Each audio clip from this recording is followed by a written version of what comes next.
Ô pessoal, tudo bem? Davi Vega com vocês novamente.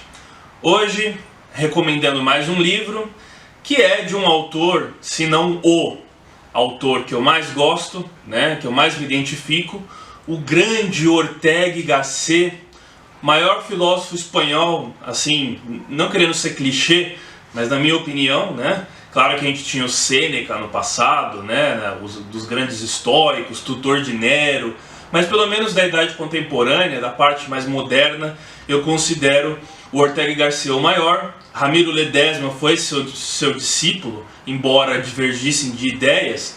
O Ortega y Gasset, ele dialoga um pouco com o liberalismo, ele é aquele autor um pouco pós-geração de 98, né, de 1898, da derrota da guerra de Cuba, e ele vai ter um pouco de pessimismo, sobretudo criticando as grandes ideologias de massa, naquele clássico Rebelião das Massas, os separatismos no Espanha Invertebrada.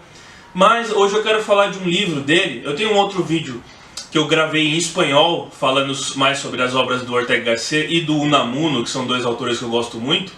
Eu vou deixar na descrição do vídeo aqui, se vocês quiserem assistir. Mas o Ortega y Gasset, ele tem um livro muito interessante, que eu acho que ele não apenas faz um trabalho filosófico, mas ele, como quase todos os outros livros dele, ele faz uma intersecção de vários campos das humanas, né? E ele consegue fazer um aparato antropológico, histórico, sociológico, além de filosófico também. Que é um livro que ele vai falar muito sobre a caça, sobre a atividade dos touros, né? Sobre a tauromaquia, que é uma coisa que perdurou muito e perdura ainda, de certa forma, as duas penas sobrevivendo no mundo moderno de hoje, que é a tauromaquia. Eu vou falar deste livro aqui, A Caça e os Touros. Na verdade, esse é um ensaio que o Ortega y Gasset ele escreveu para ser o prólogo de um livro do Eduardo Figueroa sobre a caça em si.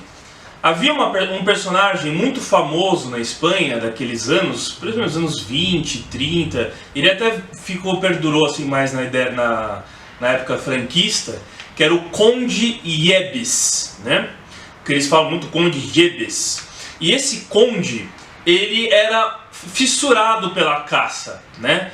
Eles falam muito da veação, né? Que seria ligado ao veado, ou ao alce, ou ao cervo, que seria o tipo de presa mais comum, né? Mais famosa, né? E, enfim, e havia outras menções à caça por parte do Ortega y Gasset na revista do Ocidente, que era uma revista que ele contribuiu por muito tempo, enfim.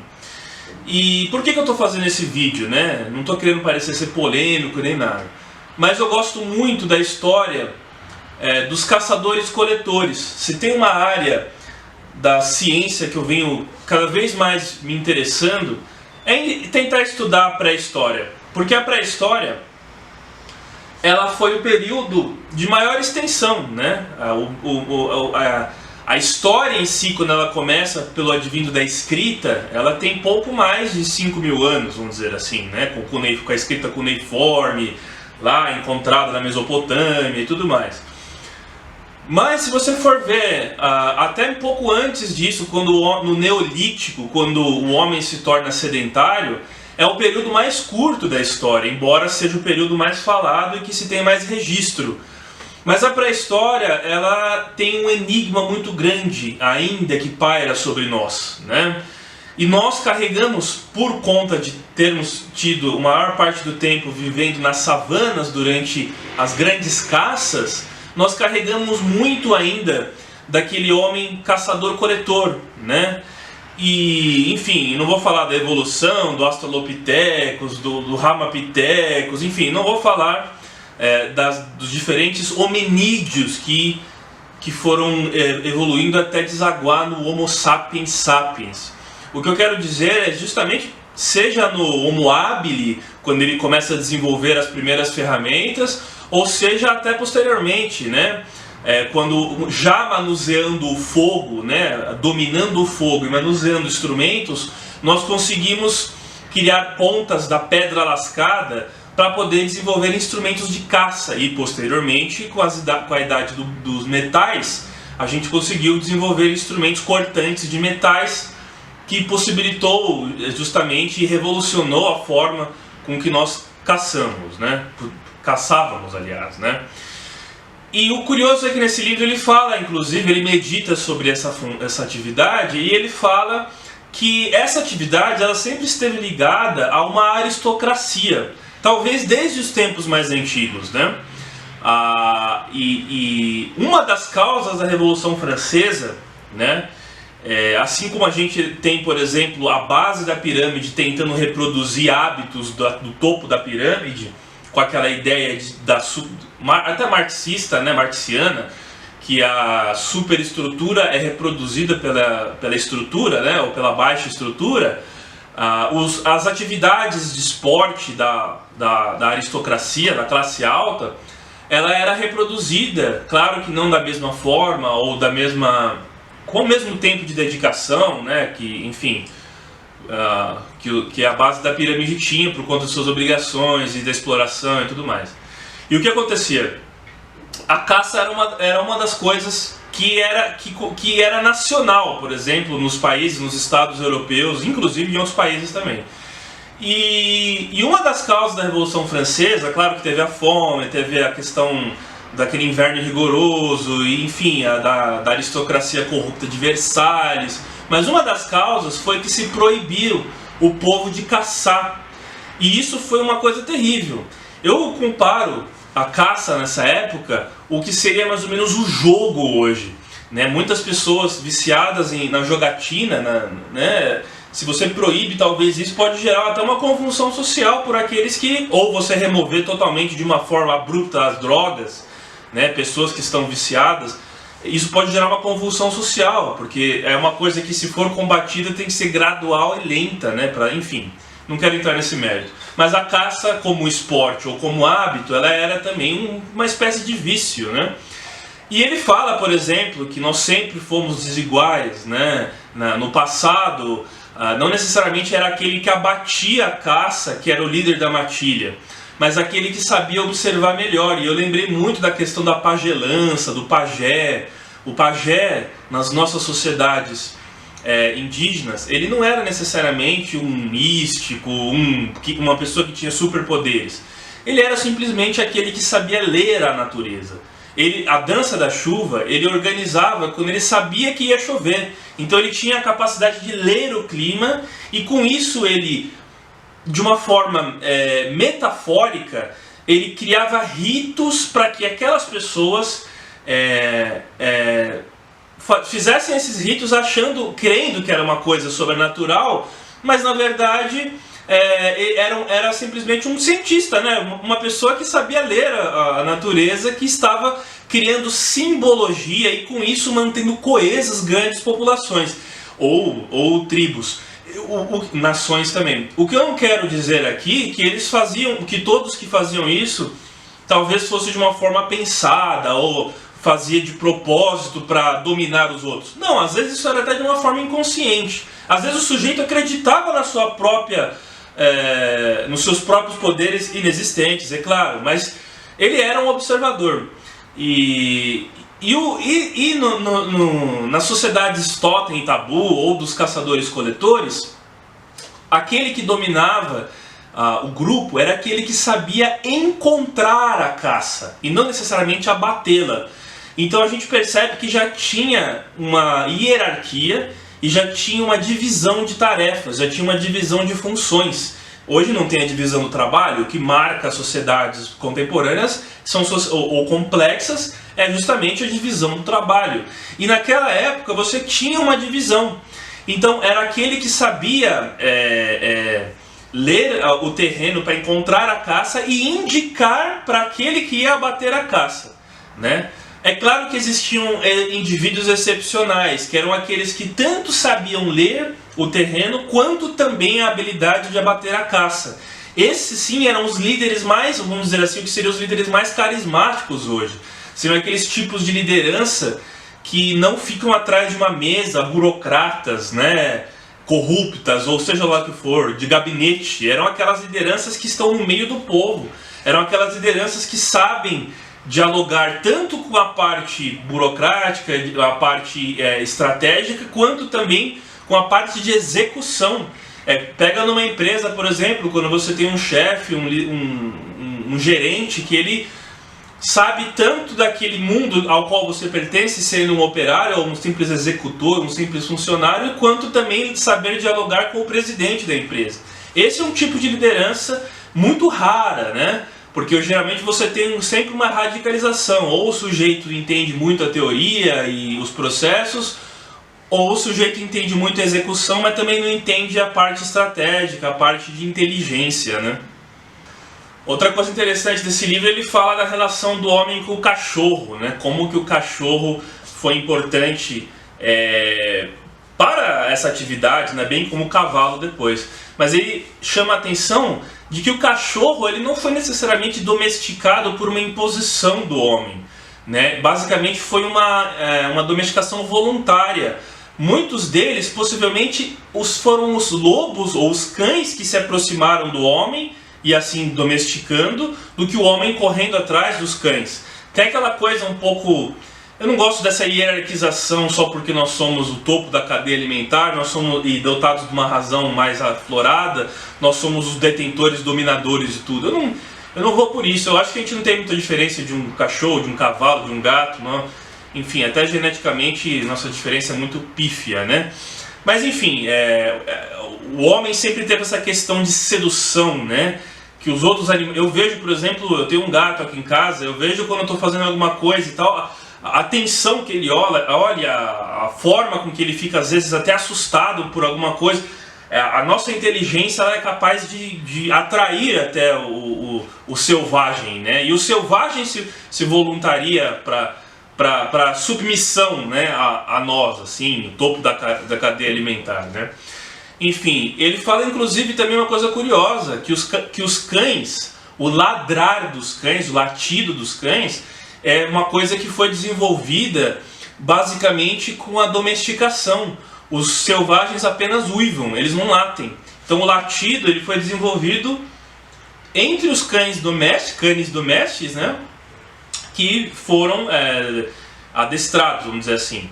Muito disso foi desenvolvido para avisar o seu amo, né, o seu senhor, o seu dono, de que um inimigo ou uma ameaça estava acontecendo, possivelmente estava chegando. Então até hoje o seu cachorro late no portão, porque é uma atividade que há lá na pré-história, né, quando os animais começaram a ser domesticados, ele desenvolveu essa técnica para avisar o seu senhor de alguma possível ameaça. Falam muito da psicopatia, falam muito dessa questão, enfim, da ansiedade, né? Que a ansiedade não é essa questão só de você ser ansioso, de alguma coisa acontecer e tal, mas a ansiedade no seu conceito, a ansiedade não na sua patologia, não gosto dessa palavra, mas no seu campo de estudo, ela produz diferentes comportamentos, né? E uma das características da psicopatia que muitos dos líderes têm é o constante senso de alerta, né? Quando você está sempre alerta, você está sempre observando, você está sempre encarando aquele ambiente como se fosse um ambiente novo, principalmente, como se fosse uma possível ameaça, como se todo mundo estivesse te observando, como se você fosse uma pessoa, um espião, um disfarçado, vamos supor, que quem não deve não teme, aquele ditado muito clássico. É como se você devesse o tempo inteiro, então você estivesse o tempo inteiro alerta, né? Isso é uma coisa que a gente herdou também de quando a gente andava nas estepes ou nas savanas na pré-história. Porque a gente não sabia se poderia ser a qualquer momento presa de algum animal caçador. E isso é uma coisa que possibilitou a gente conseguir fazer leituras e por meio do não instinto, assim, aquela coisa de ser sentido, meio até romantizada, mas por meio da indução e dedução, a gente consegue chegar a conclusões. Essas conclusões, muitas vezes, elas podem estar equivocadas. É claro, Às vezes a gente olha para uma pessoa, você pensa que pela expressão facial dela, ela é hostil a você, e você faz toda uma leitura, faz toda uma correlação, faz uma conexão e chega numa conclusão que depois você vai ver que não era aquilo. Claro, isso acontece, mas eu acho que isso é a característica primordial do cientista ou do pesquisador, né? Ou até do próprio filósofo também, do pensador em geral, é quando você tem essa desconfiança. Se você já tem a resposta, se você já tem a certeza, então você não precisa da averiguação. Para a averiguação você precisa de todas estas, né? Para você chegar às suas conclusões ou você chegar a perguntas também. Não necessariamente buscamos conclusões, o importante é se fazer perguntas. E por meio desse silogismo, que é uma coisa que os gregos antigos falavam, né? Todo homem é mortal, Sócrates é homem, então ergo, né? Ou conclusão, Sócrates é mortal. Isso é um silogismo, né? É um tipo de exercício que a gente deve sempre estar estimulando. A história, enquanto campo científico, ela é o contrário, por exemplo, da sociologia. Ela é um campo do saber que se faz pela dedução. Do todo a gente vai à parte. E as humanas, a sociologia ou partes da antropologia, da parte a gente vai ao todo, né? Da metonímia, daquela questão da parte, você chega ao todo. Eu acredito que seria interessante não polarizar ou deixar as duas antagônicas. Eu acho que um trabalho interessante é aquele que mistura um pouco do historicismo social com a questão empírica. Então você tem um pouco dos dois. Você faz o trabalho de dedução e você faz o trabalho de indução também, né? Mas enfim, esse livro é muito interessante. Ele vai falar de tudo isso. Eu chego a viajar um pouco até mais. Eu não fico só nas histórias clássicas de caça, como Moby Dick, que eu adoro essa história, ou os próprios livros infantis do Jack London, né? O Caninos Brancos, enfim, livros que fizeram parte da nossa infância, que brincam com essa questão da caça, mas não só no relato interessante de um caçador ou da questão do entretenimento e da ficção que é interessante, mas também essas questões que a gente pode levantar em cima da própria atividade, já linkando com uma espécie de ciência e de investigação e averiguação, como eu disse. O Ernest Hemingway foi era norte-americano, mas um escritor que viveu na Espanha, depois em Cuba também, antes da Revolução.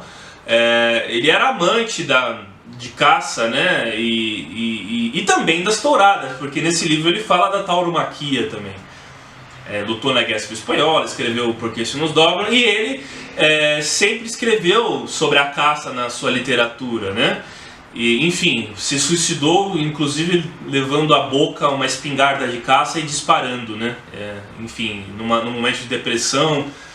Não vou entrar aqui na biografia dele, mas é interessante que essas atividades elas sempre permearam grandes figuras. Ele fala do Políbio na Roma Antiga também, né, que também tinha essa questão da caça. E a caça predatória, ela deixa de ter a configuração de caça, né, nesse sentido aristocrático, nesse sentido de quando você tem, por exemplo, máquinas que fazem extermínios em série. Isso já deixa de ser aquela caça clássica. Uma das coisas que ele fala nesse livro é que eles encontraram, se eu não me engano, em Altamira, no norte da Espanha, pinturas rupestres. E nessas pinturas rupestres eles levaram, em certo momento, um campesino, um camponês. E o antropólogo que estava lá, analisando aquelas pinturas rupestres, ele não percebeu por uma coisa que o campesino percebeu. Em uma das gravuras, você tinha um bisão, uma vaca, era algum animal assim, quadrúpede, dando a luz. E o antropólogo não percebeu, mas o campesino falou: nossa, olha só que maravilha, né? Isso sim que se pode dizer o que é caça. E o antropólogo ficou achando estranho. Ele falou: como que um animal dando a luz tem a ver com uma caça, que é justamente você abater o animal?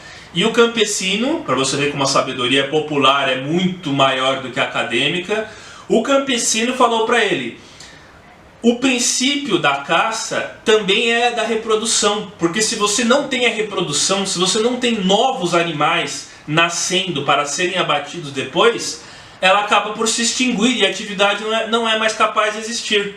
Então quando você tem essas máquinas que, ou você polui rios que destroem grandes populações de cardumes, de peixes, ou você destrói várias, de uma forma predatória, ou até o habitat de várias espécies, isso não é caça. Isso não é a caça clássica. O princípio da caça clássica é você abater o animal, mas não extingui-lo, né? Houve um tempo que essa era a mentalidade. A caça era vista como uma forma de preservação. Não só para você deixar o animal empalhado lá com a taxidermia, né? Deixar o animal empalhado no British Natural Museum, né? No Museu de História Natural lá da Inglaterra ou de Nova York. Não era só para você deixar o animal exibido no museu, mas tinha todo esse princípio dessa atividade que vai permear, inclusive também tem uma ligação muito forte com a atividade militar clássica. Não essa atividade militar de guerras, como as guerras, Primeira Guerra, Segunda Guerra, as guerras modernas que a máquina era superior ao homem. Mas as guerras medievais, por exemplo, o senhor feudal, o cavaleiro que ia para o campo de batalha, nos seus tempos, nos seus momentos de lazer, ele caçava. A atividade militar era vista como muito interligada à caça. Não é à toa que os esquadrões aéreos, quando eles surgiram, eles tinham o nome de esquadrões de caça. Por quê? Porque era você caçar o avião do inimigo. Ou seja, a caça permeou toda uma atividade que inclusive ela pode ser relacionada também à nossa atividade, por exemplo, de competição numa empresa, uma atividade de... Enfim, a gente não pode ser reducionista e ver apenas a caça como abater um animal. Essa atividade, esse espírito, ele é inerente à condição humana, né? Então, só para concluir, falamos muito da caça, então eu vou falar um pouco da tauromaquia, né? Tauromaquia, conhecida como touradas, ela é... Bom, antes de eu entrar na tauromaquia, uma coisa interessante, vou fazer um link dessas duas coisas. Ele critica, por exemplo, os ingleses, né? Sempre os ingleses, né? Que eles falam que eles substituíram a caça pela fotografia. Então, você encontrar o animal, ao invés de você abatê-lo, era você tirar uma foto dele. Né? O Ortega y Gasset vai tecer uma crítica enorme a isso, porque ele fala da questão do sangue, né? O que é o sangue do animal derramado? Ele lembra a nós, né, que nós estamos exteriorizando algo interno. O sangue, a seiva, tanto da planta quanto do homem, ela é uma coisa interna a nós, que nós só vemos quando há uma ruptura dessa pele. E tem toda uma simbologia, inclusive para as nações pré-civilizacionais, pré-históricas, essa questão do sangue, a importância do sangue. E quando você abate o animal e o sangue se esparrama, começa a se jorrar pelo solo, ele é uma espécie de você conseguir tornar visível algo que é oculto. A fotografia, ela tem na sua arte e no seu recorte também um pouco disso. Ela consegue captar, por exemplo, uma expressão, uma parte do todo também, que isso faz com que a fotografia seja um campo da arte também. Mas se mudou muito. E quando você tem, por exemplo, regiões como na Catalunha hoje, que não se tem mais a tourada, né, com o touro sendo sacrificado, e enfim, tem lugares assim como Pamplona, na festa de São Fermín, que é quando eles soltam os touros nas ruas, tem projeto de lei querendo que eles façam uma coisa simbólica, uma pessoa vestida de touro correndo atrás dos turistas. Ou seja, você perde a essência daquilo que faz parte do que aquilo é. Eu não estou falando de tortura animal, você ter, por exemplo, aqueles cavalos que ficam puxando charrete, sendo maltratados, ou trabalhando o dia inteiro e caindo no chão de exaustos de tanto servir aos turistas. Isso, eu sou a favor de substituir isso por carrinhos elétricos, eu sou a favor. Mas eu acho que você poderia ter um meio termo. Qual que é a graça de você ir para Petra, na Jordânia, e não dar uma de Indiana Jones e andar de camelo?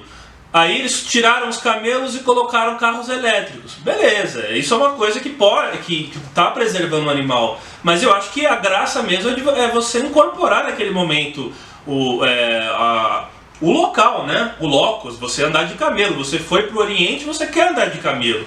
Enfim, eu acho que deveria encontrar um meio termo. Ao invés de você explorar o animal, você, em certas horas, com um número reduzido de pessoas, nem que seja para o sujeito tirar uma foto em cima do animal, eles poderiam liberar para isso. Bom, eu acho que tudo tem um meio termo. Você não precisa radicalizar nem para a exploração do animal e nem também para a aniquilação total da tradição, né? Enfim, como eu vi outro dia aí, churrascaria, né? Churrascaria de rodízio de vegetais, né? Bom, para quem gosta, para quem é vegano, eu entendo, mas sabe, eu acho que eu sou a favor da liberdade. Eu acho que todo tipo de, se há público para isso, não vejo problema em, por exemplo, você ter restaurantes que façam isso. Mas também não me venha com militâncias e discursos querendo anular as churrascarias tradicionais que já existem. Essa é a minha opinião. Até porque a carne ela foi muito importante, inclusive na nossa evolução, para o desenvolvimento do córtex, pelo fato da digestão lenta e a gente estar mais com substância e mais alimentado por mais tempo. As eras glaciais, se não fosse a carne e a caça, a gente teria morrido de fome porque não tinham terras agricultáveis. Enfim, tem todo o fato do nosso dente do siso, o fato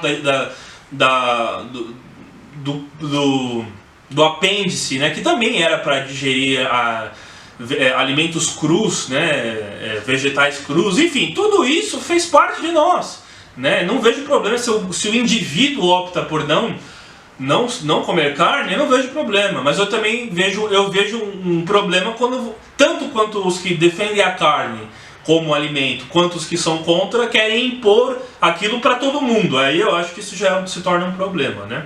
Enfim, e a tauromaquia ela vem se perdendo, né? A tauromaquia ela tem muita influência da questão mitológica do Mitra, que foi um deus zoroástrico, né, persa, que os romanos incorporaram muito dessa divindade quando eles tiveram acesso à Ásia Menor. E na história o Mitra sacrifica um touro, né? E o Mitra foi aquele deus que lançou a ideia de vida eterna, que não se tinha na Roma pagã, e por isso foi muito aceito pelos legionários romanos que queriam ter uma vida após a morte, né? Por conta das batalhas e tal, e muito disso permeou inclusive as ideias do cristianismo também, de vida após a morte e tudo mais. E por conta deles sacrificarem o touro, existia uma raça de touro que é conhecida como touro de Lídia, que tem muito na Península Ibérica, Portugal e Espanha, e os romanos sacrificavam os touros também com a questão da questão da virilidade. O touro sempre foi um animal que simbolizou a virilidade. E a bravura também, né, por ser um animal nervoso e bravo e tal. Então disso, no século XVIII, basicamente, a tourada moderna, como a gente conhece, ela foi meio que elaborada. Então ela é uma mistura de tudo isso, do sacrifício do touro pelos romanos, com aparatos até da Idade Média. Você pega a roupa do toureiro, é uma roupa andaluza que se usava pelos aristocratas da Idade Média e tudo mais. E se criou, né, toda a destreza, né, da tourada ibérica, enfim, que se tornou símbolo nacional, as músicas do Passo Doble e tudo.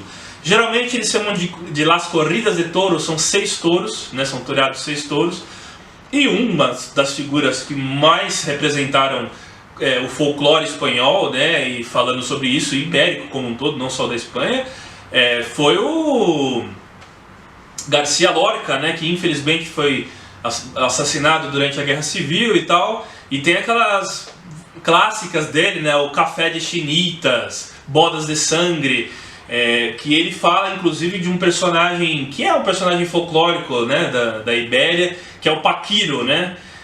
Então se ele fala assim, dos gitanos, né, às 5 da tarde no Café de Chinitas, né, às 5 da tarde no Café de Chinitas, e ele fala de um duelo entre ciganos, né, eu sou mais valente que tu, mas toureiro e mais gitano, né, mais toureiro e mais cigano, né, muito interessante como tudo isso compôs a cultura ibérica, né. Tanto os galegos quanto os portugueses, eles têm touradas também, e os franceses têm também, tinham pelo menos. Só que eles não abatem o touro, eles não matam o touro. eles apenas toureiam, brincam com o touro, mas não tem a questão do sacrifício do touro.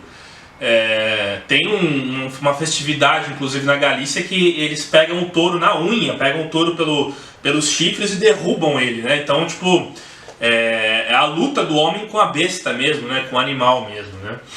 Enfim, e tem várias funções dentro das touradas. Tem o bandeirilheiro, que é o que vai fincar os arpões no touro, que são as bandeirilhas. O picador é o que vai no cavalo com a lança, né, e para derrubar o touro. E tem o toureiro, que ele também tem um auxílio de outros toureiros.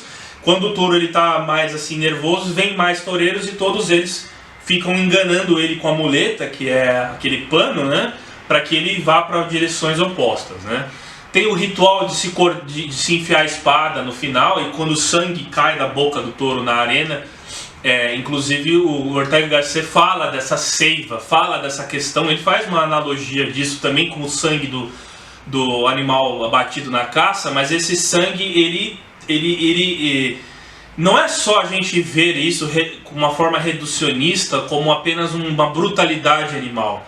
Tem uma questão humana nisso também, de nós nos reconhecermos nessa questão da seiva interna, dessa questão do último suspiro, né? E o ritual de se cortar a orelha e entregar a orelha para a dama mais bela que está na arquibancada, né? Eu acredito que isso, muito breve, vai desaparecer, até pela nova geração. Você vê, por exemplo, grandes artistas como Picasso. Pablo Picasso era fissurado por tourada, retratou as touradas nas suas telas. O Hemingway também, né, escreveu muito sobre touradas, né? Naquele O Sol Nunca Se Põe, se não me engano esse é o título do livro dele, que tem na Espanha, se chama Fiesta, esse livro, né? Enfim, eu acho que isso vai desaparecer, né? Assim como outros rituais também vêm desaparecendo, e fica aquela questão do relativismo cultural, né? Será que devemos proibir o infanticídio entre os indígenas, né? Será que devemos proibir a vaquejada, ou o rodeio? E a tourada entra, né? A corrida de touros entra nisso também. Mas eu não quero falar apenas da questão reducionistas, como eu disse, de ver isso apenas como uma ação do homem mau, do homem brutal contra o animal. Mas todos esses conceitos que eu apresentei nesse vídeo aqui, né, enfim, eu sou contra a tortura animal, ou qualquer tipo de tortura com qualquer ser vivo, mas eu entendo também, e não